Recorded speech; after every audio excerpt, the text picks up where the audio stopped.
కచ్చే కట్టినా నువ్వే లేవని తెలుసా ఇవాళే ఇలా నీతో ఉండగా బాగుందిలే కొత్తగా ఇంకా సేపని ఏం చేద్దామని కాలక్షేపమే పనిగా పనులు మాని నీ పనే నాదిగా ఊరేగుతున్నానుగా నీతోనే తెల్లారిపోతున్నా ఇంకాస్త సేపు ఉండిపోనా నీతోనే అల్లారమే లేని లోకాన ఉన్నానుగా నీలానే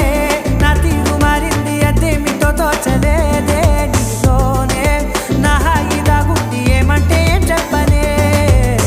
మది మదిలో హాయిలోనా తికమకలో తేలుతున్నా